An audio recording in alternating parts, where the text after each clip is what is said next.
तो नमस्कार दोस्तों। हाँ भाई, सब मजे में हो? बढ़िया चल रहा होगा। ठीक है, तो आज हमारा सीक्वेंस के हिसाब से देखा जाए तो भारत के भूगोल का आपके आरएस प्री का जो सिलेबस है उसका लास्ट टॉपिक परिवहन के साधन। तो यहीं से पिक्चर चालू करते हैं। तो पहली पिक्चर क्या है? परिवहन। तो पहला सवाल मेरा क्या चालू होगा यहीं से ही। परिवहन का मतलब क्या है दोस्तों?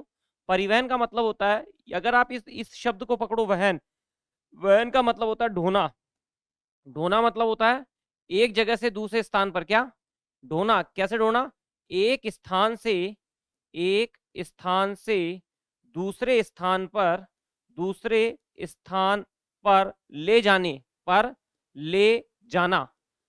तो एक स्थान से दूसरे स्थान पर ले जाना, यहां से दो सवाल पैदा होगा। किसे ले जाना? क्या सवाल पैदा होगा पहले? किसे ले जाना? तो इसका जवाब होगा दो तरीके से। एक होगा वस्तुओं को ले जाना। वस्तु मतलब गुड्स।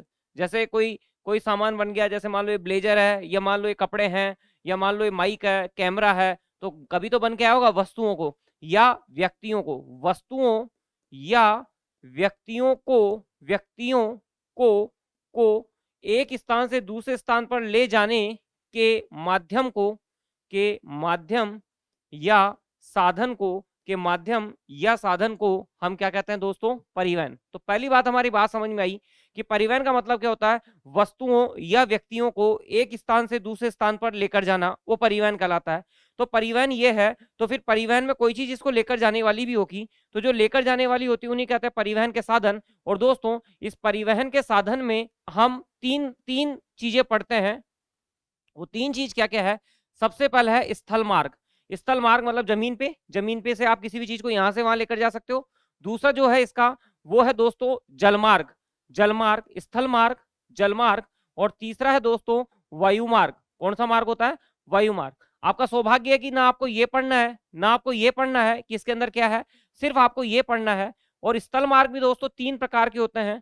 तीन प्रकार में पहला प्रकार होता है सड़क मार्ग। कौन सा मार्ग? सड़क मार्ग। की जमीन पर आप क्या बनाते हो? सड़क बना सकते हो।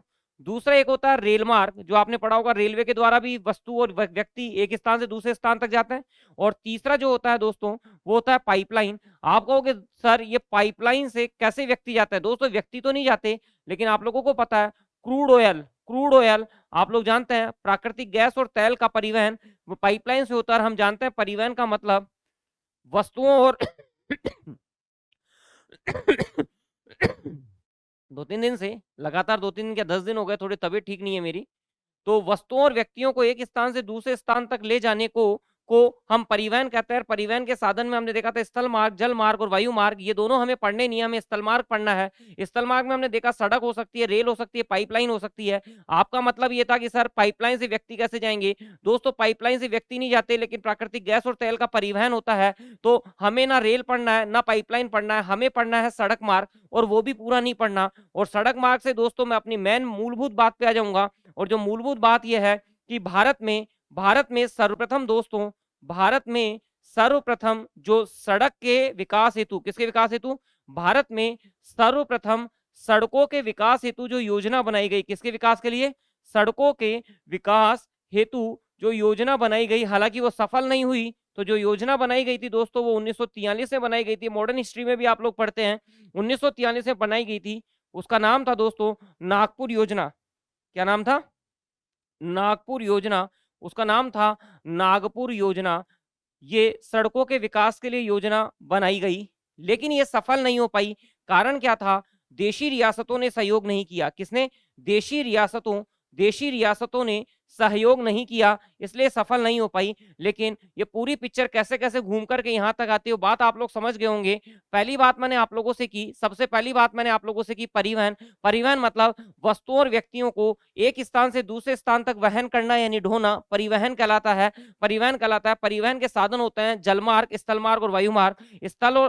जलमार्ग और वायु मार्ग पे हमें कोई बात नहीं करनी, हमें बात करनी है स्थल मार्ग पे। स्थल में हमने देखा सड़क, रेल और पाइपलाइन। हमारे सिलेबस में सड़क मार्ग भी नहीं, बल्कि सिर्फ एनएच है। अभी मैं वहीं जाना चाहता हूं, तो मेरे दिमाग में बात आई कि जमीन पर सड़कें बनी होती है, तो स्थल मार्ग से वस्तुओं और व्यक्तियों को एक जगह से दूसरी जगह लेकर जाया जाता है। इन सड़कों के अंदर पहली बार जो विस्तारित रूप में जो योजना बनाई गई, जो अखिल भारतीय स्तर के ऊपर सड़कों के विकास के लिए कार्य किया गया, वो 1943 में नागपुर योजना के तहत किया गया। क्योंकि दोस्तों ब्रिटिशर्स का सड़कों के विकास में कोई इंटरेस्ट नहीं था, ब्रिटिशर्स का इंटरेस्ट था दोस्तों रेल मार्ग के विकास में। इसलिए 1853 में आप लोगों को पता है बंबई से थाने तक, कहां से कहां तक, बंबई से थाने तक पहली रेल चलाई गई थी, जो लाल डलहौजी के टाइम पे चलाई गई थी। और कितने किलोमीटर थी दोस्तों? अगर आप इस 1853 को पीछे से पढ़ोगे तो ये 3 और ये 5, तो लगभग 34-35 किलोमीटर लंबी रेल लाइन बिछाई गई। क्योंकि दोस्तों अंग्रेजों को केवल या ब्रिटिशर्स को केवल एक बात से मतलब था कि वो अगर सड़क मार्ग से अगर माल लेकर के आते तो कम मात्रा में आता, और सड़कों के विकास के लिए उनका ज्यादा समय और धन खर्च होता। रेल मार्ग उन्होंने बिछाई, और रेल मार्ग बिछा करके वो एक ही रेल के अंदर बहुत सारा माल ला सकते थे। इसलिए उन्होंने रेलवे के विकास में ज्यादा रुचि दिखाई। और आप पाएंगे, इसीलिए आप पाएंगे कि आजादी के समय भारत में जो रेल मार्ग की लंबाई थी वो लगभग 54,000-55,000 किलोमीटर थी। ये 55,000 किलोमीटर थी 1950 में, और 1947 में भारत में रेल मार्ग की लंबाई थी 54,000 किलोमीटर। और वर्तमान में जो रेल मार्ग की लंबाई है दोस्तों वो लगभग 65,000, मोटा मोटा बात समझे होंगे, 55,000 से बढ़ के अभी तक कितना हो पाया? 65,000। क्यों? क्योंकि अंग्रेज लगभग उसका विकास कर दिए थे। देश के आंतरिक भागों में भी, देश के जंगलों तक के क्षेत्रों में उन्होंने रेल बिछाने का कार्य किया, ताकि भारत से अधिक कच्चे माल को वो बंबई बंदरगाह, कराची बंदरगाह, कांडला बंदरगाह ला सकें, और वहां से वो इंग्लैंड भेज सकें। बात समझ गए क्या मतलब था इसका? बहरहाल मुद्दे पे आता हूं। सड़क मार्ग में हमने कहा कि नागपुर योजना बनाई गई, वो सफल नहीं हुई। ठीक, तो अब हम बात करते हैं कि आजादी के समय सड़कों की क्या स्थिति थी। आजादी के समय दोस्तों 1951, क्योंकि 1951 के डेटा हमें पहले मिलते हैं। सबसे पहले जो आजादी के समय के डेटा अधिकांश चीजों को मिलते हैं वो 1951 के मिलते हैं। 1951 में भारत में जो सड़कों की लंबाई थी, किसकी लंबाई? सड़कों की लंबाई जो भारत में थी दोस्तों वो 4 लाख किलोमीटर थी। कितनी थी? 4 लाख किलोमीटर थी। वास्तविकता में जो थोड़ी देर पहले मैंने आप लोगों को नागपुर योजना बताई, उस नागपुर योजना के तहत सड़कों को 4 भागों में वर्गीकृत किया गया।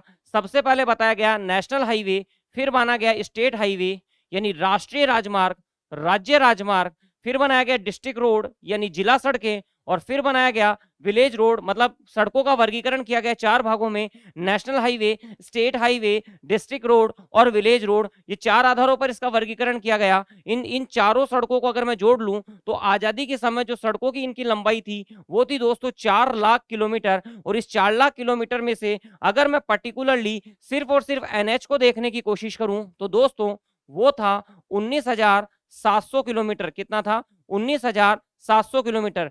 कुल सड़कों की लंबाई कितनी थी दोस्तों? 4 लाख किलोमीटर। मैं कैसे याद रखता था इसको? मैं याद रखता था इसको लख से, कि जहां भी लंबाई टोटल मिलेगी भारतीय स्तर पे वो लाख किलोमीटर में मिलेगी, हमें पता है। तो लाख किलोमीटर को मैं याद रखता था ल और कैसे? लाख किलोमीटर। और दोस्तों इसी स्टाइल से मैं एक चीज को और एक डेटा में और याद रखता था, वो भी लख से याद रखता था। इस लख का मतलब है दोस्तों लाख करोड़। एक जगह और ऐसा डेटा आता है वो है लाख करोड़। उस लाख करोड़ का मतलब ये, अब आप कहोगे साहब यहाँ पे भी तो करोड़ हो सकता था। अरे भाई सड़कों की लंबाई नाप रहे हो तो मापने का जो मेजरमेंट है वो किलोमीटर होगा ना, इसलिए लाख करोड़।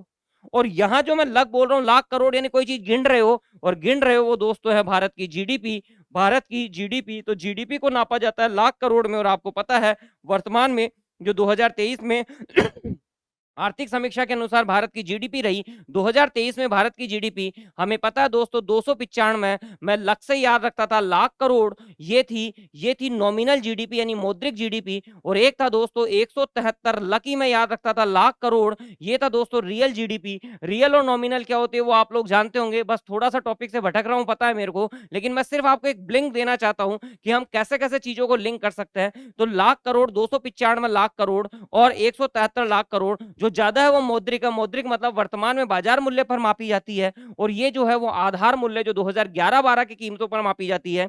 तो ये लाख करोड़ बात समझ गए होंगे। और आपको पता है एक दृष्टिकोण से और वैश्विक स्तर पर भारत की जीडीपी बताई जाती है, वो है पता है हमें दोस्तों 3.5 ट्रिलियन यूएस डॉलर। कैसे नापी जाती है? 3.5 trillion US dollar. 3.5 trillion US dollar, यानी 3.5 ट्रिलियन अमेरिकी डॉलर में। तो इस 3.5 से अगर मैं पकड़ू दोस्तों, तो देखो कितनी आसानी से पकड़ सकता हूं। भारत का जीडीपी के अनुसार 5वां स्थान है, और भारत का जीडीपी के अनुसार तीसरा स्थान भी है, 5वां स्थान है टोटल जीडीपी के हिसाब से। लेकिन जब अगर मैं उसको पीपीपी पे नापूं, किस पर नापूं, पीपीपी पर नापूं, यानी परचेजिंग पावर पैरिटी पर नापूं, तो भारत का स्थान तीसरा है। बहरहाल पिछले 3-4 मिनट में मैंने आपकी इस क्लास का टाइम खराब किया। मैं सिर्फ इतना बताना चाहता था कि मैं सड़कों की लंबाई को लक्ष्य से याद रखता था, लाख करोड़। इस लाख करोड़ से मेरे को एक बात याद है कि जीडीपी के डेटा भी लाख करोड़ में है। वर्तमान में 2023 के आधार पर अगर मैं डेटा की बात करूं, ये भारत की है, राजस्थान की नहीं है, भारत की जीडीपी की बात चल रही है, वो 295 लाख करोड़ है। ये मौद्रिक मूल्य पर है, और अगर आधार मूल्य पर नापूं या रियल जीडीपी की बात करूं तो 173 लाख करोड़ है, 173 लाख करोड़। और दूसरे आधार पर इसको जब वैश्विक स्तर पर कहते हैं तो हम कहते हैं हमारी जीडीपी 3.5 ट्रिलियन डॉलर हो गई। कितनी डॉलर? 3.5 ट्रिलियन डॉलर हो गई। मैं इसको टीडी से याद रखता था, टीडी मतलब ट्रिलियन डॉलर, 3.5 ट्रिलियन डॉलर हो गई। 3.5 से मैंने पकड़ा 5वां स्थान और तीसरा स्थान। 5वां स्थान भारत का जो है दोस्तों वो है 5वां स्थान जो भारत का है, यानी भारत 5वीं विश्व की सबसे बड़ी अर्थव्यवस्था है, यानी 1 2 3 4 ऊपर से नंबर गिनूं तो भारत 5वें नंबर पर है, वो टोटल जीडीपी के हिसाब से है। लेकिन जब इसी जीडीपी को परचेजिंग पावर, यानी पैसे से नहीं, क्योंकि दोस्तों आप कहीं भी जाते हो तो उस पैसे से कोई चीज खरीदते हो, तो आपके जो खरीदने की, जैसे मान लो कोका कोला भारत पे मिलती है, कोका कोला अमेरिका में मिलती है, तो इस पैसे से खरीद तो चीजें रहे हो ना। तो भारत के पैसे के हिसाब से उसकी बात करूं, यानी भारत की परचेजिंग पावर के हिसाब से बात करूं, तो अब मैं ज्यादा डिटेल में इकोनॉमिक्स में नहीं जाऊंगा, कभी मौका मिलता है तो उस पर भी बात करेंगे। ये बीच बीच में थोड़ी बहुत बातें आप लोगों से इसलिए कर लेता हूं ताकि आपको ये समझ में आए कि चूंकि अभी हमारे पास समय कम है, इसलिए मैं सारी चीजें एक साथ रायता नहीं फैला सकता। नहीं, जब भी हमें समय मिला, मौका और किस्मत और परिस्थितियों ने साथ दिया, तो हम इन सभी चीजों पर बहुत डिटेल में बात करेंगे और आपको एक एक चीज याद हो जाएगी, ये मैं आपको विश्वास दिलाता हूं। अभी हम यह बात करते हैं 3.5 याद रखूंगा, तीसरा स्थान और 5वां स्थान है। ऐसे इसे शब्दों की कलाकारी या जादूगरी कहते हैं। आप करोगे तो बात समझ में आ जाएगी। बहरहाल मुद्दे पे आता हूं, और मुद्दा ये था जो मैंने आपको बताया। मैंने आपको बताया कि 1951 में भारत में सड़कों की जो कुल लंबाई थी, यानी टोटल लेंथ जो भारत में सड़कों की थी, वो पता है 4 लाख किलोमीटर थी। ये एल किलोमीटर है। और अगर मैं इसी में एनएच की बात करूं तो इस 4 लाख में से 19,700 किलोमीटर एनएच की लंबाई है। ये बात समझ गए होंगे, क्योंकि दोस्तों पर्टिकुलरली आपके सिलेबस में नेशनल हाईवे और परिवहन गलियारे ये लिखा हुआ है, राष्ट्रीय राजमार्ग और परिवहन गलियारे। इसलिए मैं ये मानता हूं कि छोटे छोटे सवाल पूछे जा चुके हैं, तो अब वो कंपैरेटिव स्टडी करवाते हुए भी सवाल पूछना चाहिए। और मैं तो कहता हूं ऐसे ही पूछने चाहिए ताकि रटने वाले लोग थोड़े से बाहर हो साइड में। यहां तक मेरे साथ हो या नहीं हो? तो मोटा मोटी बात यहां तक समझ में आ गई होगी कि मैं क्या समझाना चाह रहा हूं। ठीक, यहां तक कि अगर आप बात समझ गए तो फिर मैं आगे जाता हूं दोस्तों, और मैं वर्तमान की बात करता हूं 2023-24 की। कब की बात करता हूं? 2023-24 की अगर मैं बात करूं, इस 2023-24 में मोर्थ की एक रिपोर्ट आई, MORTH। दोस्तों इस मोर्थ का मतलब है ministry of road transport and highway, यानी सड़क परिवहन और राजमार्ग मंत्रालय की 2023 में रिपोर्ट आई। उसके आधार पे 2023-24 में भारत में जो टोटल लेंथ है, सड़कों की कुल लंबाई है, किसकी बात कर रहा हूं मैं? सड़कों की जो टोटल लेंथ है दोस्तों, वो बढ़कर हो गई है 63.5 लाख किलोमीटर। कितना हो गया? 63.5 लाख किलोमीटर। और इसमें अगर मैं एनएच की बात करूं तो दोस्तों एनएच इसमें 146 145, ऐसे ही आप याद रखेंगे, 146 145, यहां लाख मत कर देना, क्योंकि जब 63 लाख पूरे भारत में तो 146 लाख अकेले एनएच हो ही भी नहीं सकता। जब कुल सड़कें 63 लाख है तो 146 लाख एनएच थोड़ा ना हो जाएगा। ऐसे जब आप कॉमन सेंस लगाते हो तो कहीं आपकी कला में चूक नहीं होगी, और दिमाग लगा लगा कर आप पढ़ना चालू करें, उन डेटा को भी इंटरप्रेट करना चालू करें और उसमें लॉजिकल रीजनिंग लगाएं, तो मैं कहता हूं कि आपकी तबीयत हरी हो जाएगी। अभी यहाँ ये योग 146 145, इसका मतलब हुआ दोस्तों 1,46,145 किलोमीटर। इसको मैं मोटा मोटा 1.5 लाख किलोमीटर याद रख सकता हूँ। क्या रख सकता हूँ? 1.5 लाख किलोमीटर याद रख सकता हूँ एनएच की लंबाई को। ये है 2023 की जो ministry of road transport and highway की जो लेटेस्ट रिपोर्ट है, इसके आधार पर दोस्तों आपने एक बात नोटिस करी होगी कि चाहे परिवहन के डेटा हो, वो मैं आपके लिए लेटेस्ट रिपोर्ट लेकर आया, हवाबाजी वाली नहीं, जो मिनिस्ट्री कहती है, जो भारत सरकार का मंत्रालय कहता है, उसके आधार पर लेकर आया। चाहे चाहे हम एग्रीकल्चर की बात करें, उसके लिए हम एग्रीकल्चर स्टैटिस्टिक्स यानी कृषि सांख्यिकी 2022 की जो लास्ट लेटेस्ट रिपोर्ट है और नए जो एस्टिमेटेड डेटा आए हैं 2024 के, वो मैं आपके लिए लेकर आया। अगर हम बात करें विद्युत क्षेत्र या ऊर्जा क्षेत्र की, तो जून 2024 की लेटेस्ट रिपोर्ट के आधार पर मैंने आपको बताया, वो भी अपनी नहीं है, वो भी केंद्रीय विद्युत प्राधिकरण की रिपोर्ट है। और बात करूं खनिज की, तो इंडिया मिनरल ईयर बुक जो भारत की खनिजों के ऊपर विश्लेषण के लिए किताब आती है भारत सरकार के, उसके आधार पर हमने करवाए। आप लोग आज तक औद्योगिक प्रदेश और ये वाले जो 5-6 टॉपिक है वो सिर्फ मोटे मोटे देखकर आते हैं, फैक्ट रट कर जाते हैं और वहां आपके एग्जाम में जाते कला में चूक हो जाती है और इन 5-6 टॉपिक से 5-6 सवाल हमेशा एग्जाम में आते हैं और वहीं हम एग्जाम से बाहर हो जाते हैं, रेस से बाहर हो जाते हैं। उम्मीद करता हूं इस यात्रा में, इस जर्नी में जो भी हमारी कक्षाएं हैं उसमें आपने बहुत एंजॉय किया होगा। तो बहरहाल अभी आगे बढ़ते हैं और यहां तक की बात हमें समझ में अगर आ गई है तो आ गई है, तो अब हम एक एक बात चालू करते हैं। मैं आप लोगों को दोस्तों परिवहन के बारे में बता चुका हूं कि परिवहन किसे कहते हैं। हमें पता है कि वस्तुओं और व्यक्तियों को एक स्थान से दूसरे स्थान तक पहुंचाने का साधन क्या कहलाता है, परिवहन कहलाता है। परिवहन के साधन क्या थे दोस्तों, स्थल मार्ग, जल मार्ग और वायु मार्ग। इससे हमें मतलब नहीं है, हमें मतलब है सिर्फ सड़क परिवहन से, और सड़क परिवहन में भी हमें मतलब किससे, एनएच से। रेल परिवहन और पाइपलाइन परिवहन से हमें मतलब नहीं है। तो कि सर आप ये क्यों लेकर आए और क्यों हमारे 10 मिनट इस पे खराब करिए दोस्तों। इससे एक थीम बनती है और दिमाग में लॉजिकल पीछे से लेके आगे तक, बेसिक से लेके एडवांस लेवल तक की सारी पिक्चर रील की तरह घूमने लग जाती है। इसलिए ये मैं आप लोगों के लिए लेकर आया। यहीं से एक थोड़ा मजाकिया बात में बता देता हूं कि जलमार्ग दो तरीके का होता है दोस्तों, आंतरिक जलमार्ग और समुद्री जलमार्ग। हमें पता है समुद्र में भी जहाज चलते हैं। आंतरिक जलमार्ग की अगर मैं बात करूं तो हमें पता है कि हमारे यहाँ 100 से ज्यादा जलमार्ग घोषित किए जा चुके हैं। उसमें 6 तो प्रमुख है, 1 से लेके 6 तक जो है दोस्तों। यूपीएससी इनकी लंबाई के आधार पे सीक्वेंस पूछ चुकी है कि सबसे ज्यादा किसका फीस किसका है। मैं इधर लिख रहा हूं जलमार्ग संख्या, क्या लिख रहा हूं, जलमार्ग संख्या। जैसे नेशनल वाटरवे 1,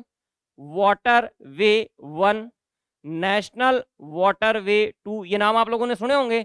नेशनल वाटरवे आपको पता है इलाहाबाद से हल्दिया तक जाता है। अब इलाहाबाद का नाम क्या हो गया, प्रयागराज। कहां से कहां तक जाता है, इलाहाबाद से हल्दिया तक जाता है, गंगा नदी पर है। और NW2 यानी जलमार्ग 2 दोस्तों सदिया से धुबरी तक कहां पर है, ये ब्रह्मपुत्र नदी पर है। ठीक, उसके अलावा 3, 4, 5, 6 भी, अभी मैं उधर नहीं जाता, मैं सिर्फ इनकी लंबाई के हिसाब से आपको एक सीक्वेंस बताने के लिए स्टाइल बताना चाहता हूं। आप लिख लो यहां मैं लिख रहा हूं नेशनल वाटरवे का नंबर यानी राष्ट्रीय जलमार्गों का नंबर 1, 2, 3, ये मैंने लिखा 1, 2, 3। मैंने कहा कि 6 ऑपरेशनल है, तो अब बचा क्या, 4, 5, 6। कुछ नहीं करना दोस्तों, जहां 1, 2, 3 लिखा उसके बीच में घुसा दो 4, यहां घुसा दो 5 और यहां लिख दो 6। ये सबसे बड़ा है और 6 नंबर का सबसे छोटा है, जो लखीमपुर से भंगा तक इधर की तरफ है बराक नदी पर। उम्मीद करता हूं पकड़ ले गए होंगे, इधर की तरफ मतलब नॉर्थ ईस्ट में, उम्मीद करता हूं पकड़ ले गए होंगे। कुछ नहीं किया मैंने क्या किया, इनकी 6 की लंबाई देखने के लिए पहले 1, 2, 3 लिखा, इनके बीच में 4, 5 और 6 को घुसा दिया, तो इनकी लंबाई मुझे पता चल गई। और अगर पता चल गई तो अब मैं अपने सड़कों पर फोकस करना चाहता हूं। सड़क परिवहन के लिए मैंने आपको थोड़ी देर पहले बताया था, पहला गंभीर प्रयास कब किया गया, नागपुर योजना में किया गया। कब किया गया, 1943 में किया गया। लेकिन यह योजना मैंने क्या बोला था, सफल नहीं हो पाई। क्यों नहीं हो पाई, क्योंकि ये बहुत गड़बड़ करती थी देशी रियासतें, इन्होंने सहयोग नहीं किया और इनके साथ समन्वय नहीं होने के कारण, इसके अभाव के कारण योजना क्रियान्वित नहीं हो पाई। और आपको पता है डलहौजी ने हमारे यहाँ पीडब्ल्यूडी विभाग की स्थापना की थी, और किसने की थी, लॉर्ड डलहौजी ने की थी। मैं याद रखता था इसका, पीडब्ल्यूडी वाले की स्थापना पीछे वाले शब्द से आपने अभी तक देखा होगा। मैं मैक्सिमम चीजें फर्स्ट या लास्ट शब्द से पकड़ने की कोशिश करता हूं। तो डलहौजी ने पीडब्ल्यूडी डिपार्टमेंट की स्थापना की, अभी मैं नहीं जाऊंगा। और मैंने कहा था नागपुर योजना के तहत सड़कों को कितने वर्गों में बांटा था, 4 वर्गों में बांटा था। कौन कौन से थे वो, नेशनल हाईवे, स्टेट हाईवे, जिला सड़कें और ग्रामीण सड़कें। यहां तक समझ गए होंगे। और मैंने बताया था आपको भारत में आजादी के टाइम में, स्वतंत्रता के समय, सड़कों की लंबाई मैंने आपको बताई थी 4 लाख किलोमीटर थी। कितनी थी, लाख से याद रखोगे, लाख किलोमीटर, 4 लाख किलोमीटर थी। लेकिन उसमें से एनएच, क्योंकि 4 लाख में तो सारे हैं, 4 लाख में एनएच भी है, एसएच भी है, डीआर भी और वीआर भी है। उसमें एनएच की लंबाई कितनी थी, 19,700 किलोमीटर। ये कब थी दोस्तों, ये डेटा कब का है, 1951 का। और वर्तमान में बढ़ के कितनी हो गई है, 63.5 लाख किलोमीटर। उसमें से एनएच कितना हो गया, ये भी मैंने कहा था 146 145 किलोमीटर। कि सर ये कहां से कह रहे हो, ये मैं हवा में नहीं कह रहा दोस्तों, ministry of road transport and highway ने 2023-24 में अपनी रिपोर्ट दी, वहां से कह रहा हूं, यानी सड़क परिवहन राजमार्ग मंत्रालय की रिपोर्ट के अनुसार है। अब बात करते हैं दोस्तों, ये जो सड़कें हैं ना दोस्तों, जैसे उससे 85% यात्री और 70% माल यातायात का परिवहन होता है। कितने प्रतिशत यात्री? 85% यात्री और सड़कें हैं, ये ध्यान रखना, एनएच नहीं है, सड़कें। कहने का मतलब अगर 100 यात्री एक जगह से दूसरी जगह तक जाते हैं तो 85 यात्री सड़कों के द्वारा जाते हैं। क्योंकि दोस्तों हमारे यहाँ रोजमर्रा की जिंदगी में भी ऑफिस जाने के लिए, काम करने के लिए, है राखी के दिन नानी के जाने के लिए, ज्यादातर आपको पता है हम या तो मोटरसाइकिल पे जाते हैं या उसमें जाते हैं। बात समझे नहीं समझे? छोटी दूरी के परिवहन यानी ए पॉइंट से बी पॉइंट तक जाना है, अगर वो दूरी छोटी है तो सबसे अच्छा साधन जो होता है सड़क मार्ग होता है। तो अगर 100 यात्री पूरे भारत में भ्रमण कर रहे हैं तो 85 यात्री दोस्तों सड़कों से जाते हैं। और अगर भारत में 100% माल का यानी गुड्स का इधर उधर हो रहा है तो उसमें से 70% जो हो रहा है दोस्तों वो सड़कों से हो रहा है। ये बात समझ गए होंगे। भारत सरकार की जनवरी 2024 में भी एक रिपोर्ट आई जिसने बताया कि अब भारत में सड़कों की लंबाई 66 लाख किलोमीटर हो गई है। कितनी हो गई है? 66 लाख। आजादी के 1951 में कितना था बताओ? 1951 में था 4 लाख। फिर 2023-24 की रिपोर्ट में क्या बताया? 63.5 लाख, मोटा मोटा 64 याद रख लो। और जनवरी 2024 में, जैसे अभी दिसंबर चल रहा है, जनवरी 2024 में कितना हो गया? 66 लाख। यहां तक समझ गए होंगे। और इस आधार पर बात करें, एक डेटा हमें और मिलता है दोस्तों, 2014 में एनएच की जो लंबाई थी वो 91,000 किलोमीटर थी। 2014 में एनएच की लंबाई कितनी थी? 91,000 kilometre. Thank God to Nitin Gadkari ji, आपको पता है दोस्तों बहुत जबरदस्त काम किया। आप देख सकते हो कि एनएच की लंबाई 2014 में 91,000 किलोमीटर, 91,000 किलोमीटर यानी 1 लाख से कम है। 1950 से लगा के 2014 यानी 65 साल, आजादी के बाद में 67 साल। यहां तक मेरे साथ हो या नहीं हो? ठीक, 50 से आप जोड़ लो ना, 64 और 3 67 साल। 67 ईयर्स में 91,000 होता है या 90,000 मान लो, और सिर्फ 10 साल में वो 90,000 बढ़ के 1.5 लाख हो जाता है। यानी 60,000 किलोमीटर या 57,000 किलोमीटर का प्लस हो जाता है, 58,000 किलोमीटर का प्लस हो जाता है। क्या जबरदस्त मेहनत की होगी एक इंसान ने। ये कार्य संस्कृति का एग्जाम्पल है। गडकरी साहब की जिद ने, एक इंसान के वर्क कल्चर ने हिंदुस्तान के सड़कों के कायाकल्प कर दिया और चीजें परिवर्तित हो गई। उम्मीद करता हूं समझ गए होंगे। जब एथिक्स हम पढ़ते हैं तो वहां कार्य संस्कृति हमें पढ़ना है। उस कार्य संस्कृति के एग्जाम्पल में ये बहुत जबरदस्त एग्जाम्पल हम लोगों के लिए बनेगा। यहां तक समझ गए होंगे। यानी 2014 में कितनी हो गई? 91,000 किलोमीटर। और मैंने कहा भारतीय सड़क तंत्र दोस्तों वो दुनिया का दूसरा बड़ा सिस्टम है। तो पहला कौन सा है? अमेरिका का है। मैं याद रखता था, ए से अमेरिका, ए से पहला, बी से भारत, और आपको पता है एबीसीडी में भारत दूसरे नंबर पर आता है। ये ए और बी सड़क तंत्र के हिसाब से है। किसके हिसाब से है? सड़क नेटवर्क के हिसाब से है। अगर यहां तक की बातें खत्म हो गई है तो मैं आगे चलता हूं। और मैंने थोड़ी देर पहले बताया था नागपुर योजना ने सड़कों को 3 भागों में बांटा। कौन कौन से भाग थे दोस्तों? हमने अभी भी पढ़ा। कौन था? एनएच था, स्टेट हाईवे था, डिस्ट्रिक्ट रोड था और विलेज रोड था। अभी थोड़ी देर बाद में इन चारों का भी कंपैरिजन करूंगा। बस अभी आप थोड़ा बहुत याद रखेंगे, ये एनएच की लंबाई है। एनएच की लंबाई दोस्तों 146-145 किलोमीटर मैंने बताया। यानी अभी हमने थोड़ी देर पहले किया था, कुल सड़कों की लंबाई कितनी है? 63.5 लाख किलोमीटर। लाख याद रखोगे ना, 63.5 लाख किलोमीटर। इसका 10% निकालूं तो मैंने आपको 10 बार कहा कि जब भी 10% निकालो इसको 63 लाख मान लो थोड़ी देर के लिए। 63 लाख मान लो, 60 लाख मान लो, 60 लाख मान लो थोड़ी देर के लिए, 60 लाख मानो। 60 लाख है। कितना है? 60 लाख किलोमीटर। कितना है ये? 60 लाख किलोमीटर। इसका 10% निकालूंगा तो कितना हो जाएगा दोस्तों? मैंने कहा था ना पीछे से एक पॉइंट हटा के 0 लगा दिया करो। 6 लाख किलोमीटर। तो मुझे बताओ अगर 10% हो गया 6 लाख किलोमीटर, कितना हो गया? 6 लाख किलोमीटर। लाख याद रखोगे ना, 6 लाख किलोमीटर। अब इस 10% का 2% निकालने के लिए मैं क्या करूंगा? 5 से भाग लगा दूं। तो इधर भी किससे भाग लगाऊंगा बताओ? 5 से। 5 से भाग लगाते 2% आया नहीं आया, और इधर 5 से लगाओगे तो 1.2 लाख किलोमीटर के लगभग आएगा नहीं आएगा? तो मोटा मोटा समझ गए होंगे एनएच की लंबाई कितनी हो गई दोस्तों? 2%। कितनी हो गई? कुल सड़कों की कुल लंबाई का एनएच कितना है? 2%। किसके हिसाब से? 2023-24 की रिपोर्ट के हिसाब से। किसके हिसाब से? 2023-24 की रिपोर्ट के हिसाब से। और अगर स्टेट हाईवे की लंबाई की बात करूं दोस्तों तो इसको आप मोटा मोटा 1.80 लाख याद रखेंगे। क्या याद रखेंगे? 1.80 लाख। क्या याद रखेंगे? 1.80 लाख, यानी 1.80 लाख किलोमीटर। क्या याद रखेंगे? 1.80 लाख किलोमीटर। यहां तक मेरे साथ हो? तो ये सड़कों की लंबाई का हो गया दोस्तों 3%। ये किस आधार पर लंबाई? ये मोर्थ की 2019 की रिपोर्ट के आधार पर है। किसके आधार पर है? मोर्थ की, क्योंकि 2023-24 की रिपोर्ट में मोर्थ ने स्टेट हाईवे का उल्लेख नहीं किया था। अब मैं किसकी बात करूंगा? डिस्ट्रिक्ट रोड की। डिस्ट्रिक्ट रोड है दोस्तों 9 से 10%। कितना परसेंट है? 9 से 10%। फिर किसकी बात करूंगा? विलेज रोड की। और विलेज रोड की लंबाई है दोस्तों उतना परसेंट है जितना परसेंट भारत में ग्रामीण जनसंख्या है। और आपको पता है 2011 की जनगणना के हिसाब से भारत में 69-70%, क्या बोला मैं? 69-70% जनसंख्या कौन सी है? ग्रामीण। और ग्रामीण जनसंख्या इतनी है तो ऐसे एक डेटा को दूसरे डेटा से रिलेट करके भी आप याद रख सकते हैं।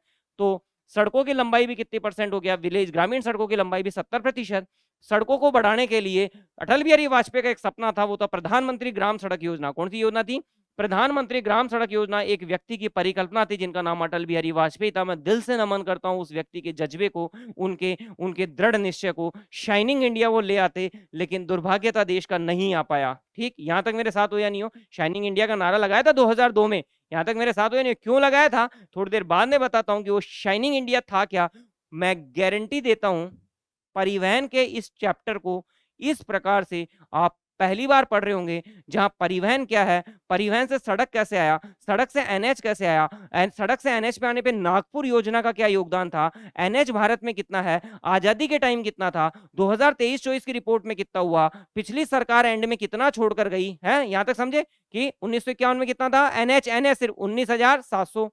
पिछली सरकार कितना छोड़कर गई 2014 में? 91,000 किलोमीटर। और अब एनएच कितना हो गया? मोटा मोटा 146, 145, 146, 145, यानी 1,46,000, मोटा मोटा 1.5 लाख किलोमीटर। कितना किलोमीटर? 1.5 लाख किलोमीटर। यहां तक मेरे साथ हो?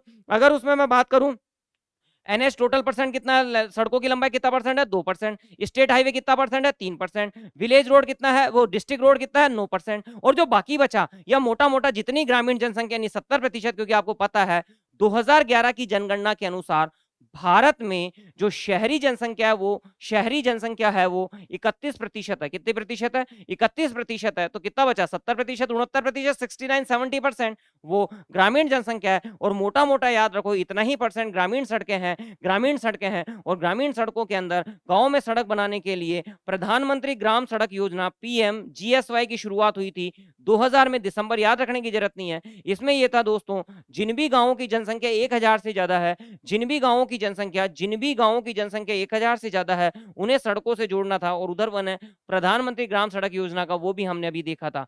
अब आगे चलते हैं और बात करते हैं दोस्तों कुल सड़कों में। सड़क घनत्व से कोई मतलब नहीं है, आप अभी टू द पॉइंट अपने सिलेबस पे रहिए। कुल सड़कों में अगर लंबाई के हिसाब से बात करूं दोस्तों, तो अगर मैं ये भारत का मैप बनाऊं तो हमें ये पता है दोस्तों, हम अच्छे से जानते हैं कि भारत में हमें ये पता है कि जो सबसे बड़े राज्य हैं उसमें पहले नंबर पे राजस्थान है, दूसरे नंबर पे MP है, और तीसरे नंबर पे महाराष्ट्र है।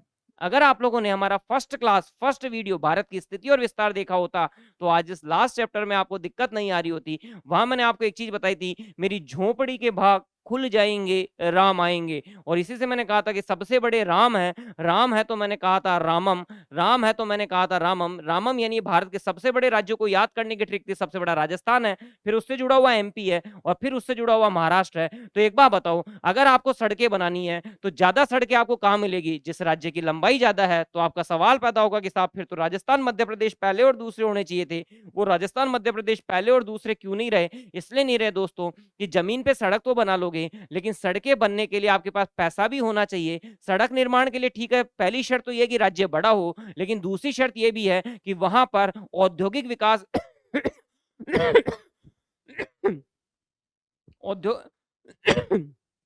औद्योगिक विकास बड़े पैमाने पर हुआ हो। तीसरी बात यह है वहां लोगों की मोबिलिटी भी ज्यादा होती हो, लोगों की गतिशीलता भी ज्यादा होती हो। राजस्थान रेगिस्तानी प्रदेश है, मध्य प्रदेश में भी इतना औद्योगिक विकास नहीं हो पाया, लेकिन महाराष्ट्र की मोबिलिटी या महाराष्ट्र के अंदर इस प्रकार की औद्योगिक गतिविधियां अंग्रेजों के जमाने से ही पनपना चालू हो गई थी। इसलिए कुछ समझे क्या? अगर कॉमन सेंस लगाएं, अगर जितना पुराना पड़ा उन सब चीजों को आपस में जोड़ने की कोशिश करें तो एक एक बात का कारण और जवाब मिलता है कि यही सड़कें ज्यादा होनी थी। तो सबसे ज्यादा कहाँ हो गया? महाराष्ट्र में। कहाँ मिला सबसे ज्यादा? महाराष्ट्र में। बड़े राज्य देख लूंगा। उसके बाद में दूसरे नंबर पे आता है दोस्तों यूपी, और तीसरे नंबर पे दोस्तों आता है कर्नाटक। कौन सा आता है? कर्नाटक। और मैं इसको याद रखूंगा मुक्त से। किससे याद रखूंगा? मुक्त से। सड़कों की लंबाई, ये कुल सड़क है, कुल सड़क का मतलब national highway, state highway, village road सारे मिला के सड़कों की लंबाई के हिसाब से पहले नंबर पर है दोस्तों एम यानी महाराष्ट्र, दूसरे नंबर पर है दोस्तों यू यानी उत्तर प्रदेश, और तीसरे नंबर पर है केटी यानी कर्नाटक। यहां तक बात समझ गए होंगे। और ये मुक्त एक जगह और आया था दोस्तों, जब मैं आप लोगों को बायोमास ऊर्जा पढ़ा रहा था, तो बायोमास के अंदर जो ज्यादा प्रोडक्शन हो रहा है उसमें मैंने आपको मुक्त बताया था कि पहले नंबर पे बायोमास प्रोडक्शन में महाराष्ट्र है, दूसरे नंबर पे उत्तर प्रदेश है, और केटी तीसरे नंबर पर है। उम्मीद कर गए होंगे, समझ गए होंगे कि कुल सड़कों की लंबाई में वही तीन राज्य हैं जो बायोमास ऊर्जा के शुरू के तीन राज्य हैं। क्रम भी नहीं बदला है। ऐसे बायोमास अगर आप याद रखते तो यहाँ तीनों नाम याद रह जाते। ऐसे जिस दिन आप सारे सब्जेक्ट को बिढ़ा बिढ़ा के पढ़ाना चालू करोगे, उस दिन खोपड़ी पे बछीड़नी पड़ेगी और एक एक बात आपको याद रखना आसान हो जाएगा। अब आता हूं मिनिमम सड़कों की लंबाई पर। कहां आता हूं? मिनिमम सड़कों की लंबाई पर। अगर सड़कों की लंबाई के न्यूनतम की बात करूं तो आपको पता होगा दोस्तों, मैंने जो छोटे राज्य हैं, जो मिनिमम या छोटे राज्य हैं, उसके अंदर आपको एक ट्रिक बताई थी। पहला चैप्टर अगर नहीं देखा तो जाके देख लेना। मैंने क्या कहा था कि आशीष सर का पढ़ाने का तरीका यही है कि आपका पहला चैप्टर एंड तक पीछा नहीं छोड़ता है, क्योंकि आपकी आदत है आंगली धर धर के रट्टा मारने की। पन्ने पे हाथ रख लेते हो और उसको रट लेते हो लाइनें बना बना के, और एग्जाम के दिन वो समझ में आता नहीं है। फाइनली कहते हो हिस्ट्री ज्योग्राफी बड़ी बेवफा, रात को पढ़ी सुबह को सफा। अरे भाई लोगों, पढ़ी थोड़े रटी थी, रटते रहो। ठीक है, फैक्ट ध्यान रखने पड़ेंगे, ठीक है, फैक्ट रटने भी पड़ेंगे, लेकिन उस रटने से पहले की कोई बैकग्राउंड तो बनाओ दिमाग में, ताकि अगर वो भूल गए, क्योंकि प्री के अंदर तो दोस्तों सवाल भी वही है, जवाब भी वही है, बाई चांस माइंड से स्किप हो गया। कई बार होता है एग्जाम में बैठकर यूं करने लग जाते हैं, अरे भाई यहाँ सुलझा हुआ है क्या जो उलझ के, यहाँ कोई उलझा हुआ है क्या जो सुलझ के बाहर आएगा? वो तो जितना आता है उतना आएगा। और इन लाइनों की एक ही कलाकारी है कि एग्जाम के दिन ये लाइनें, इतना प्रेशर, इतना स्ट्रेस रहता है, क्योंकि उस दिन आपकी जिंदगी का फैसला हो रहा होता है, ये लाइनें मिस कर जाते हो। और उसको याद करने के, उन फैक्ट को भी मैं भी मानता हूँ रटने पड़ते हैं, लेकिन उनको रटने का कोई लॉजिकल बैकग्राउंड बनाते नहीं हो, और बनाते नहीं हो तो एक क्वेश्चन से प्रीलिम्स फेल हो जाते हो, फिर पंचवर्षीय योजना होती है और वापस से आप मेरे पास पढ़ने के लिए आ जाते हो। उम्मीद करता हूँ बात समझ गए होंगे। ठीक, यहां तक समझे होंगे।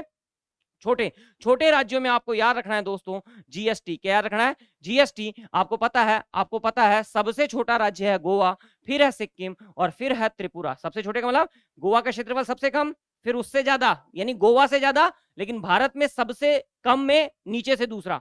समझ गए? फिर सिक्किम से ज्यादा ज्यादा किसका क्षेत्रफल है?